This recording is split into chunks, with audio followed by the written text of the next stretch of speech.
Hey guys, this is the 19th video of this tutorial series on structured query language. In this video I will be discussing about the group by clause. Now group by clause, it just groups similar data into one particular packet or group. Okay, for example, here we have Pune twice, first here and then again here. Similarly, we have Goa also twice, first here and then here. Now group by clause, it will group these two records into one single record. Okay, and similarly it will either add the other records, other values, or it will just count the number of records there it has for these groups.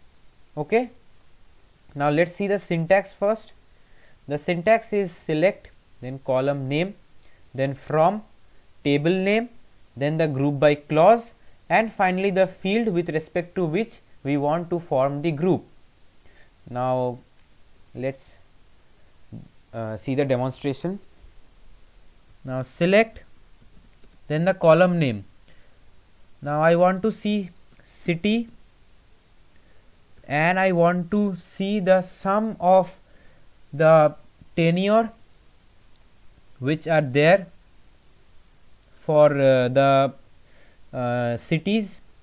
Okay, so sum, then city, and I also want to see the number of records that have been repeated for a particular city.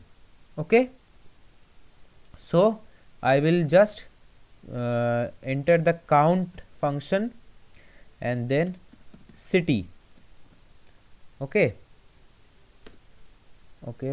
this was tenure,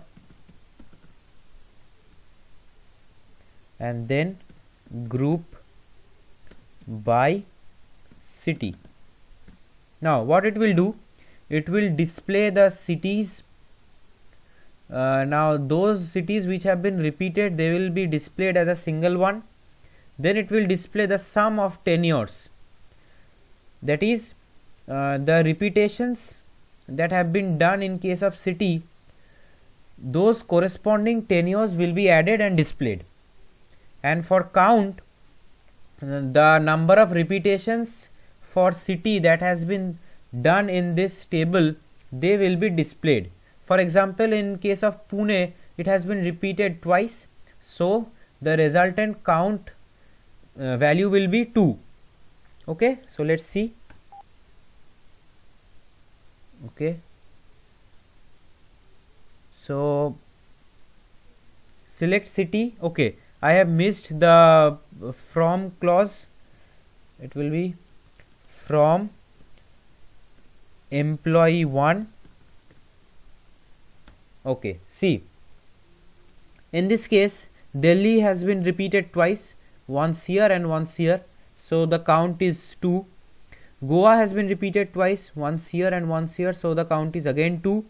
And Pune has also been repeated twice, so the count is 2. Okay, now let's check about the sum of the tenure. In Pune we have first one as 8 and the second one as 19, so the sum will be 27. So yes, the sum is 27. In case of Goa, one is 12, another is 14, so the sum is 26. So yes, it is 26. So this was all about the group by clause. You can use any aggregate function with the columns, that doesn't matter at all. Just you have to keep one thing in mind, that which field you are taking with respect to which the groups will be formed. Only take those fields which have repetitions in them, in their values. Okay, so you have to keep that in mind. So this was all for this video. Thank you guys. Stay tuned to my channel for my next videos. Subscribe to my channel, like the videos, and also share them.